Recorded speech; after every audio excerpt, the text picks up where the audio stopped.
Good morning बच्चों।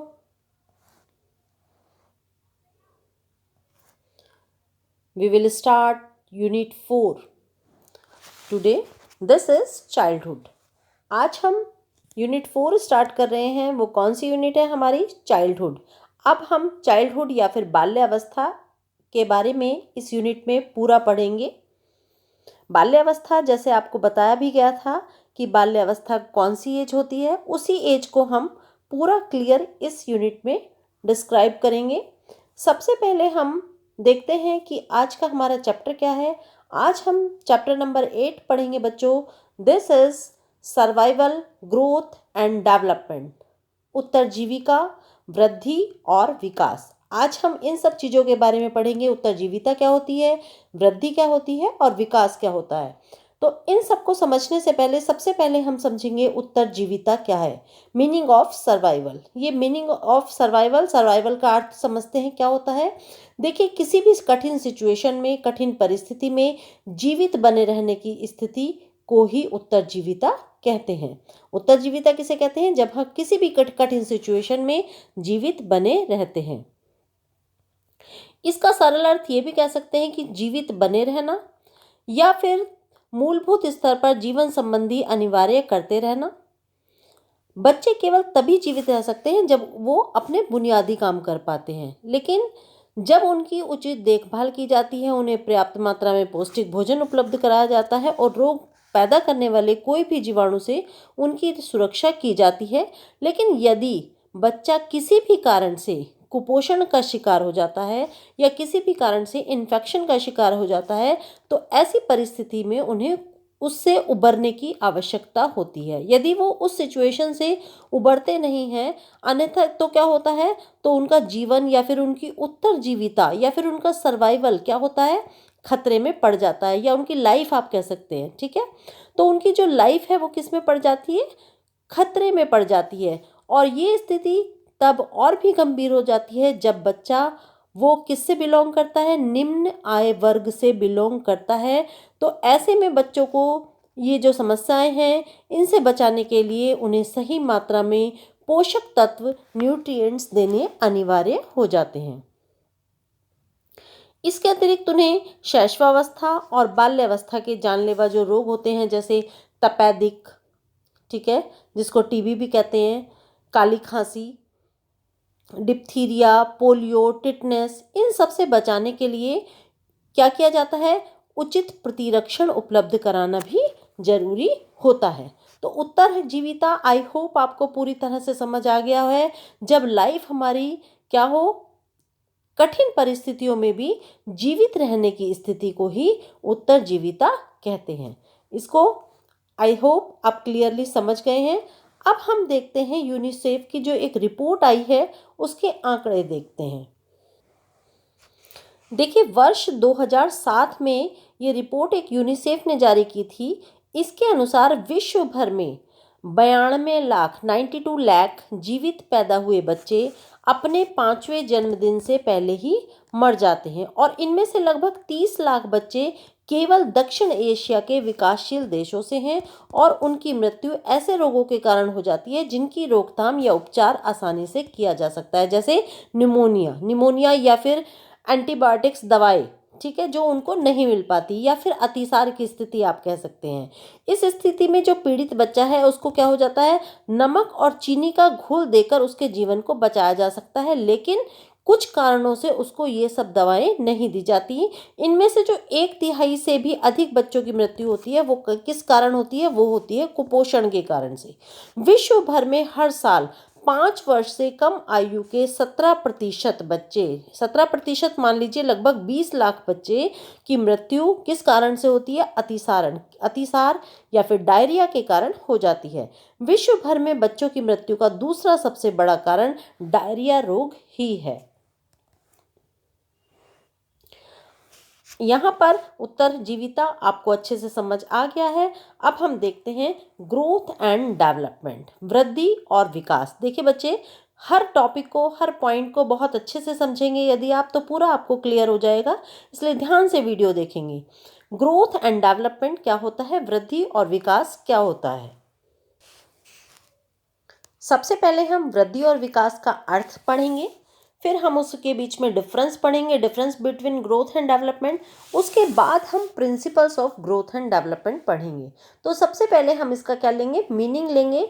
दोनों शब्दों को बहुत ध्यान से समझेंगे कि वृद्धि क्या है और विकास क्या है। देखिए, जो वृद्धि है, वृद्धि का क्या अर्थ है? वृद्धि का अर्थ है कि हमारे शरीर के अंगों का आकार बढ़ना, आकार के रूप में शरीर के अंग का बढ़ना। जैसे आप देख रहे हैं, क्या देख रहे हो? एक छोटा सा बच्चा है यहाँ पर, ठीक है, न्यूबॉर्न इन्फेंट है ये, और धीरे धीरे वो थोड़ा सा बड़ा हुआ, फिर टॉडलर स्टेज में आया, फिर चिल्ड्रन स्टेज में आया, फिर एडोलसेंस हुआ। तो उसकी जो हाइट है, वेट है, शरीर के अंग हैं, वो सब बढ़ रहे हैं या नहीं बढ़ रहे हैं? देखिए आप सभी पिक्चर्स में, तो ये सब बढ़ रहे हैं। तो जो शरीर के अंगों का बढ़ना है, इसको क्या कहते हैं? इसी को हम ग्रोथ कहते हैं, इसी को हम वृद्धि कहते हैं। तो वृद्धि, आई होप आपको क्लियर हो गया है कि वृद्धि क्या है, कि शरीर के अंगों के आकार और रूप में बढ़ोतरी होना ही क्या कहलाता है? वृद्धि कहलाता है। वृद्धि गर्भ धारण के समय, जब बच्चा 2 सप्ताह बाद माँ के गर्भ में आता है, तब से ही शुरू हो जाती है, और धीरे धीरे वह बच्चा बढ़ना शुरू हो जाता है। और कब तक चलती है? जब तक वो पूरी तरह से परिपक्व नहीं होता, मैच्योर नहीं होता, एडोलसेंस हो जाता है, तब तक उसकी वृद्धि चलती रहती है। लेकिन उसके बाद आप ये नहीं कहेंगे कि एडोलसेंस होने के बाद भी वृद्धि चलती रहती है, कि निश्चित उम्र होती है जब तक वृद्धि चलती रहती है। क्या हाइट हमारी हमेशा ओल्ड एज तक बढ़ती रहती है? नहीं बढ़ती। तो वो एक लिमिट समय होने पर, एक निश्चित समय पर हमारी वृद्धि रुक जाती है। अब आती है दूसरी बात विकास की, कि ये विकास क्या होता है। देखिए, जो विकास है, जो डेवलपमेंट है, ये पूरे जीवन, ऑल लाइफ चलने वाली प्रोसेस है, जिसके कारण बालक धीरे धीरे विभिन्न कार्य करना सीखता है, और कौशल उसके अंदर धीरे धीरे अर्जित होने लगते हैं। लेकिन वो एकदम से नहीं आते, लेकिन धीरे धीरे उसके अंदर मैच्योरेशन आने लगती है, उसके व्यवहार में परिपक्वता आने लगती है, उसका ज्ञानात्मक विकास होने लगता है, सामाजिक विकास होने लगता है, भावनात्मक विकास उसका होने लगता है। इसके कारण से उसका विकास होता चला जाता है। यही विकास है। विकास के फलस्वरूप हुए परिवर्तनों को प्रत्यक्ष रूप से हम देख नहीं सकते हैं, और ना ही हम माप सकते हैं किसी भी चीज़ से। वृद्धि को तो हम नाप लेंगे कि लंबाई बढ़ गई, वेट बढ़ गया, लेकिन विकास को हम किसी भी तरह से नहीं नाप सकते हैं। देखिए, ये वृद्धि और विकास, अब इसमें थोड़ा सा अंतर समझेंगे। सबसे पहले वृद्धि और विकास को एक बार और देख लेते हैं, कि समय के साथ साथ शारीरिक, मनोवैज्ञानिक, हमारी संज्ञानात्मक, भाषागत और व्यवहार संबंधी जो परिवर्तन है, और जीवन की मांग के अनुसार स्वयं को ढालने के सुव्यवस्थित परिवर्तनों को हम क्या कहते हैं? इसको हम विकास कहते हैं। अब हम अंतर समझते हैं कि वृद्धि और विकास में क्या अंतर है। देखिए, जो वृद्धि है वो क्या है? वो क्वांटिटेटिव है। इट मीन्स मात्रा में बढ़ना, किसी भी छोटी चीज का लगातार बड़े होता चला जाना, ये क्या है? ये है वृद्धि, ठीक है। लेकिन जो विकास है, ये कैसा है? ये क्वालिटेटिव है। क्वालिटेटिव मीन्स गुणात्मक विकास है, ठीक है। तो विकास मात्रात्मक और गुणात्मक दोनों रूप में होता है। ये तो इसका फर्स्ट अंतर हो गया।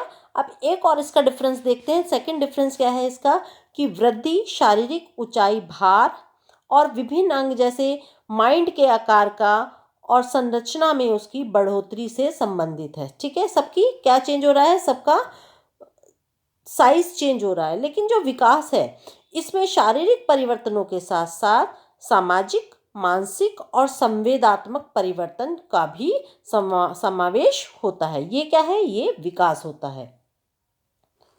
वृद्धि एक निश्चित टाइम तक होती है, उसकी एक निश्चित अवधि होती है, लेकिन जो विकास है उसका कोई भी लिमिटेड टाइम नहीं होता, वो जीवन भर चलता रहता है। वृद्धि को हम देख सकते हैं, नाप सकते हैं, तोल सकते हैं, ठीक है। लेकिन जो विकास है, इसको हम नाप तोल नहीं सकते। इसका अवलोकन व्यक्ति के मैच्योर व्यवहार के कारण देखा जा सकता है। वृद्धि क्या है?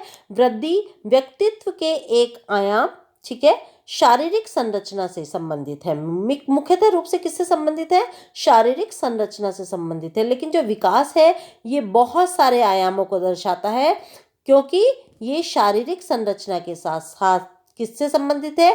कार्यात्मकता को भी ये दर्शाता है। जो वृद्धि है इसका क्षेत्र संकुचित होता है, लेकिन जो विकास है इसका क्षेत्र कैसा होता है, इसका क्षेत्र विस्तृत होता है। आई होप आपको पूरी तरह से क्लियर हो गया कि वृद्धि क्या है और विकास क्या है। वृद्धि को हम देख सकते हैं, विकास को हम नहीं देख सकते। तो जो हमारे अंदर धीरे धीरे अंडरस्टैंडिंग डेवलप हो जाती है, स्किल्स डेवलप हो जाते हैं, जैसे बच्चे को लिखना नहीं आता, धीरे धीरे वो पेन पकड़ना सीख रहा है, लिखना सीख रहा है, ये क्या है, ये विकास है। ठीक है, तो वृद्धि और विकास दोनों में डिफरेंस आपको आई होप क्लियर हो गया है। अब इसके आगे हम लेते हैं वृद्धि और विकास के सिद्धांत। अब हम principles of growth and development पढ़ते हैं। जो प्रिंसिपल्स हैं इसके, सबसे पहले हम पहला प्रिंसिपल लेते हैं इसका, कि पहला प्रिंसिपल क्या है, विकास का एक निश्चित क्रम होता है। विकास कैसा होता है, इसका एक निश्चित क्रम होता है, और ये हर शिशु में, चाहे कोई भी बच्चा हो, उसमें विकास एक निश्चित क्रम में ही होता है। इसको हम दो तरह से पढ़ेंगे। फर्स्ट पढ़ेंगे मस्तिष्काधोमुखी क्रम, और सेकंड पढ़ेंगे निकट से दूर दिशा में विकास। ये दोनों अक्सर एग्जाम में पूछा जाता है, शॉर्ट क्वेश्चन में ये आंसर, ये वाला क्वेश्चन शॉर्ट क्वेश्चन में आ जाता है। इसका आंसर इसलिए ध्यान से समझेंगे कि विकास का जो एक निश्चित क्रम होता है, मस्तिष्काधोमुखी विकास क्या है और निकट से दूर दिशा में विकास क्या है। चलिए, तो सबसे पहले हम लेते हैं मस्तिष्काधोमुखी विकास। ठीक है, अब ये मस्तिष्काधोमुखी विकास क्या है, जैसा आपको पिक्चर से क्लियर हो रहा है कि जो विकास है वो सिर से शुरू हो रहा है। सिर से शुरू होकर कहाँ तक जा रहा है, पैरों तक। ये क्या है, इसको हम मस्तिष्काधोमुखी विकास कहते हैं। विकास का सर से शुरू होकर पैरों की तरफ जाता है। ये क्वेश्चन पूछा जाता है कि विकास सिर से शुरू होता है या पैरों से शुरू होता है, तो विकास हमेशा कहाँ से शुरू होता है, सर से शुरू होता है। जब बच्चा माँ के गर्भ में आता है तो सबसे पहले उसका सिर बनता है, ठीक है, सब बाद में उसके पैर बनते हैं। तो विकास कहाँ से शुरू हुआ, सर से शुरू होकर पैरों की तरफ चलता है। पहले गर्भावस्था में भ्रूण के सिर का विकास होता है, फिर उसके धड़ का होता है, ठीक है, और धड़ के बाद उसके पैरों का विकास होता है। इसलिए जब जन्म के समय जो नवजात शिशु है उसका जो धड़ है उसके शरीर के अनुपात में छोटा होता है। ठीक है, तो ये क्या हो गया, ये हो गया मस्तिष्काधोमुखी विकास। ये पूरा का पूरा आपको क्लियर हो गया है पिक्चर से। ठीक है, अब हम सेकंड विकास पढ़ते हैं, निकट से दूर दिशा में विकास। निकट से दूर दिशा में विकास, ये भी क्वेश्चन एग्जाम में आता है कि इस क्रम में शारीरिक विकास शरीर के केंद्रीय भाग से, केंद्रीय भाग कौन सा है शरीर का, सेंटर पॉइंट, ये वाला। ठीक है, तो सेंटर भाग से शुरू होकर आगे की ओर होता जाता है। जैसे पहले किसका विकास होगा, हृदय का, पेट का, फिर किसका होगा, पेट के बाद क्या आ रहा है, कंधे आ रहे हैं। ठीक है, कंधों का ही तो हो रहा है फिर, और कंधों के बाद क्या आ रहा है, फिर बाजू, ठीक है, और फिर हाथ, ये लास्ट में आ रहे हैं हाथ। ये सब बाद में विकसित होते हैं। इसी कारण जब बच्चा पहले क्या सीखता है, पहले बैठना सीखता है और उसके बाद खड़ा होना सीखता है और बाद में चलना सीखता है।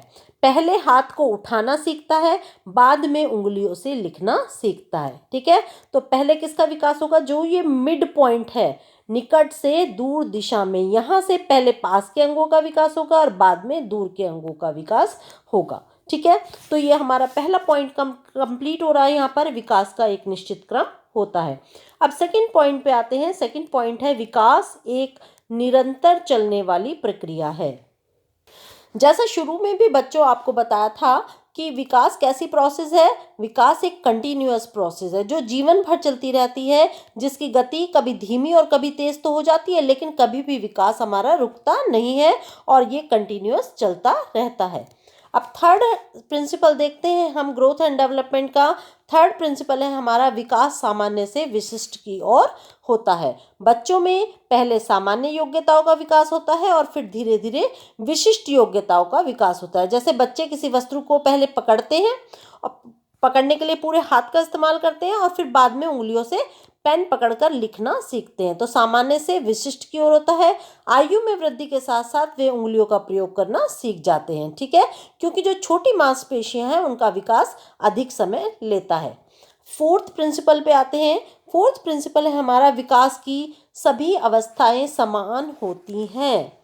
कैसी होती हैं, ऑल स्टेजेस, जितनी भी स्टेजेस हैं वो कैसी होती हैं, सभी समान होती हैं। प्रत्येक बालक के लिए विकास की सभी अवस्थाओं का एक जैसा ही क्रम होता है। जैसे पहले भ्रूणावस्था में कोई, हर बच्चा किस में आएगा, हर बच्चा किस में आएगा, सबसे पहले भ्रूणावस्था में आएगा, ठीक है।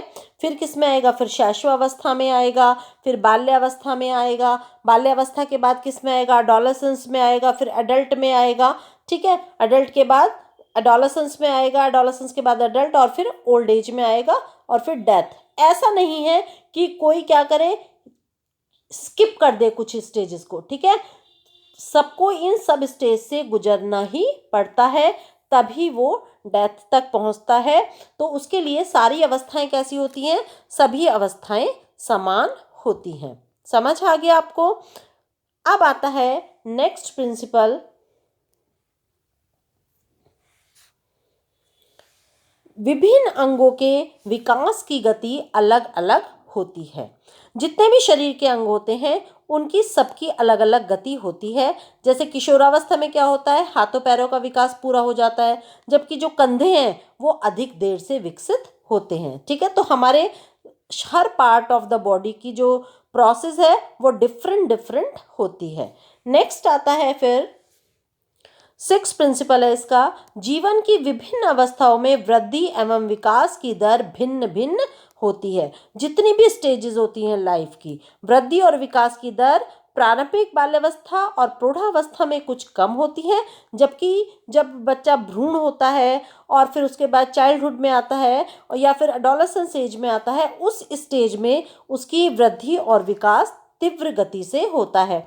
आपने देखा भी होगा कि जब बच्चा पैदा होता है तो उसकी वो एकदम से बढ़ता हुआ हमें दिखाई देता है। हम थोड़े दिन बाद किसी बच्चे को देखते हैं, अरे तू इतना बड़ा हो गया, हम उससे बोलते हैं क्यों, क्योंकि उसकी स्टेज जो वृद्धि विकास है वो बहुत तेजी से हो रहा है। लेकिन जब हम एडोलेसेंस हो जाते हैं, एडोलेसेंस के बाद हम 2 साल में भी 3 साल में भी बहुत ज़्यादा हमारे अंदर परिवर्तन नहीं आता है।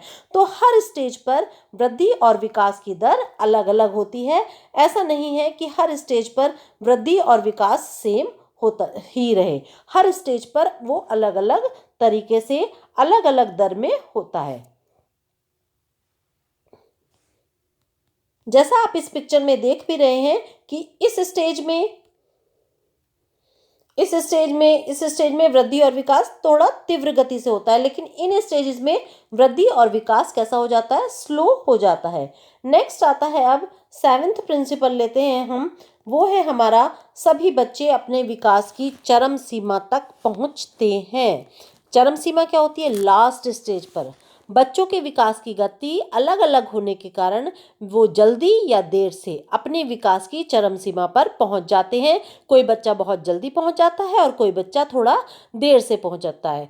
इस चरम सीमा तक पहुंचने के लिए किस चीज़ की जरूरत होती है, उचित पोषण की, उचित वातावरण की और सही गाइडेंस की, पॉजिटिव एटीट्यूड की और हमेशा मोटिवेशन की आवश्यकता होती है। सभी बच्चे पहुंचते हैं चरम सीमा तक, बस कोई जल्दी पहुंचता है और कोई देर से पहुंचता है।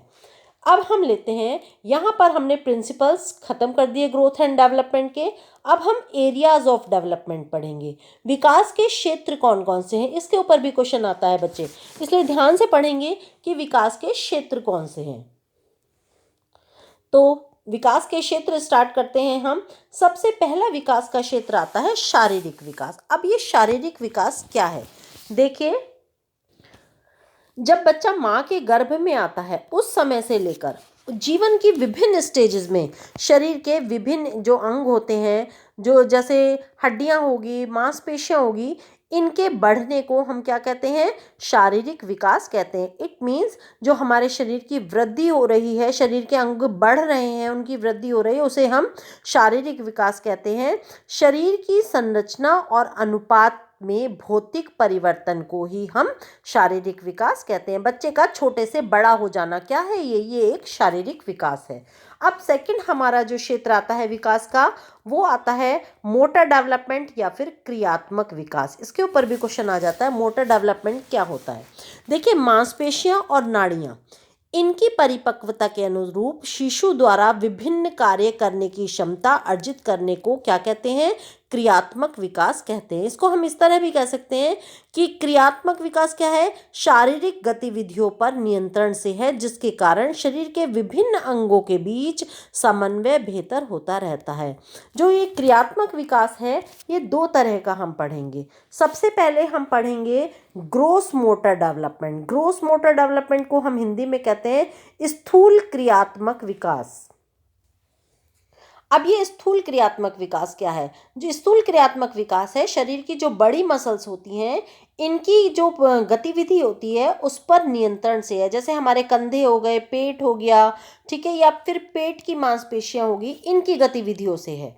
स्थूल क्रियात्मक विकास के परिणाम स्वरूप ही हम बैठ सकते हैं, झुक सकते हैं, चल सकते हैं और अपने हाथ पैरों को हिला सकते हैं। तो ठीक है, ये फर्स्ट पॉइंट हो गया इसका मोटर डेवलपमेंट का। और सेकंड आता है हमारा फाइन मोटर डेवलपमेंट या फिर सूक्ष्म क्रियात्मक विकास। सूक्ष्म क्रियात्मक विकास का मीन्स क्या है?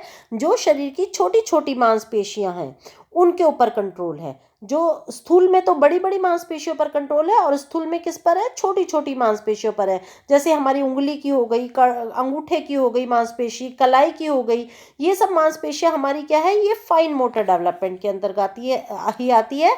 और सूक्ष्म क्रियात्मक विकास के परिणाम स्वरूप हम लिख सकते हैं, बुक के पेजेस पलट सकते हैं, सिलाई कढ़ाई बुनाई ये सब काम हम कर सकते हैं। ये हमारा कौन सा डेवलपमेंट हो गया? ये हो गया हमारा फाइन मोटर डेवलपमेंट। तो मोटर डेवलपमेंट को हमने 2 पार्ट्स में पढ़ लिया, gross motor development and fine motor development. अब थर्ड पॉइंट आता है इसका sensory motor development. Sensory motor को डेवलपमेंट को हम क्या कहते हैं? सेंसरी डेवलपमेंट है हमारा संवेदनात्मक विकास। संवेदनात्मक से मतलब क्या है? हमारे सेंसर से मतलब है हमारी बॉडी में जो हमारे 5 सेंसर्स होते हैं। कौन कौन से सेंसर हैं? जल्दी जल्दी बताएंगे। देखिए सेंसर हमारे कौन से हैं? हमारी हियरिंग, हमारी स्मेल, हमारा टेस्ट, हमारी आईसाइट और हमारा टच। ठीक है, यदि ये 5 सेंसर हमारे पास ना हो तो हम बाहर के एनवायरनमेंट के बारे में कुछ नहीं बता सकते। खाना बन रहा है, हमें स्मेल से पता लग जाएगा कि वहाँ पर खाना बन रहा है। डीजे चल रहा है, हमें शोर से पता लग जाएगा। टेस्ट हम खाकर बता सकते हैं कितना टेस्टी बना है खाना। देखकर हम कोई चीज़ बता सकते हैं और टच करके हम बता सकते हैं। लेकिन यदि हमारे पास 5 सेंसर ना हो तो हम कुछ भी नहीं बता सकते हैं। या बता सकते हैं? नो, हम कुछ भी नहीं बता सकते।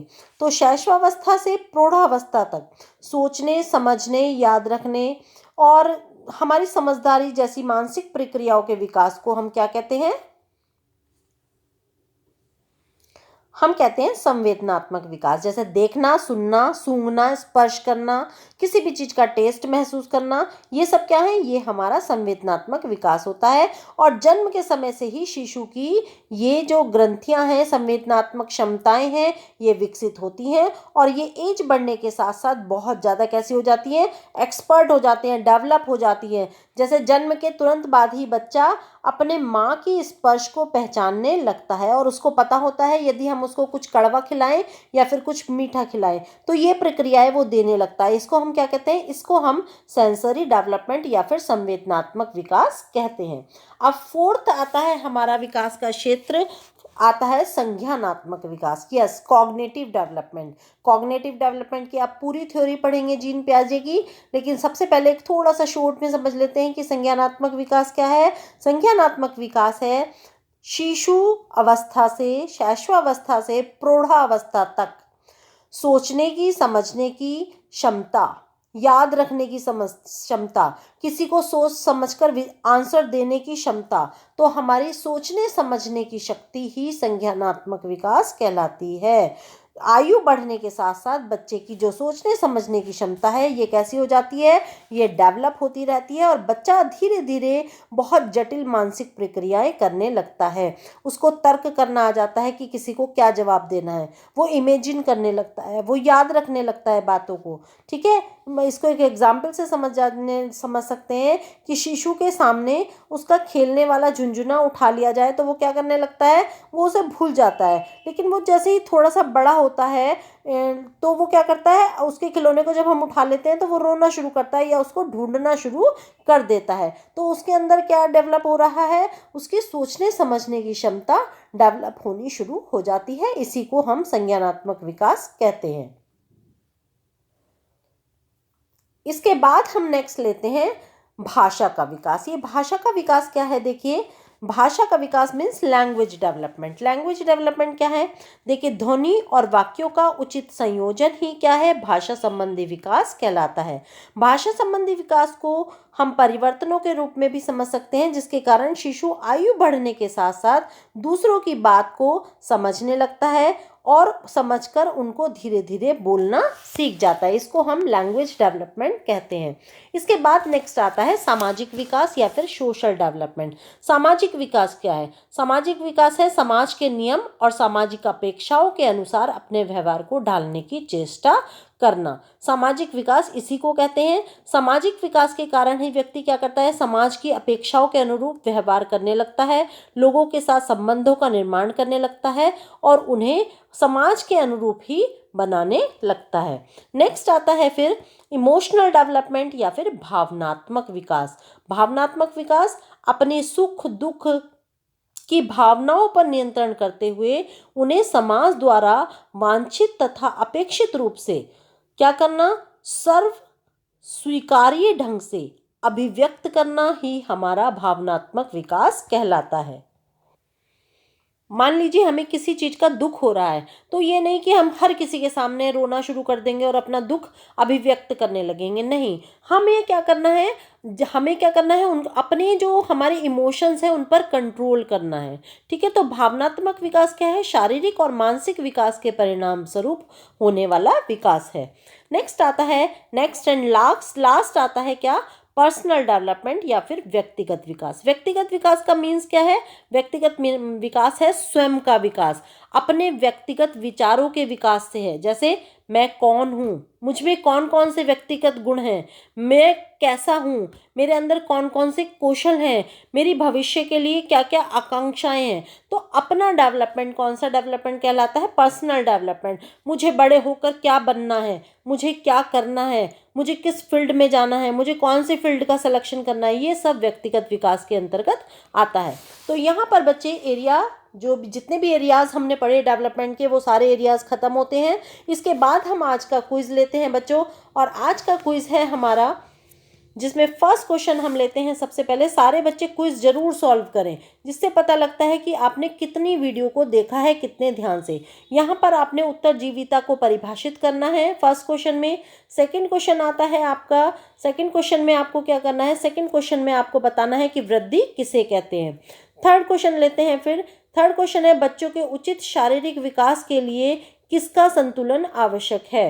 हार्मोन्स का, मन का, मस्तिष्क का, या उपरोक्त में से कोई नहीं। ABCD में से आंसर देंगे, जो भी आंसर सही है। और फिर फोर्थ क्वेश्चन लेते हैं, शरीर के विभिन्न अंगों का विकास किस क्षेत्र के अंतर्गत आता है? शारीरिक विकास, संज्ञानात्मक विकास, क्रियात्मक विकास, या भाषा का विकास। You will select one option from hair.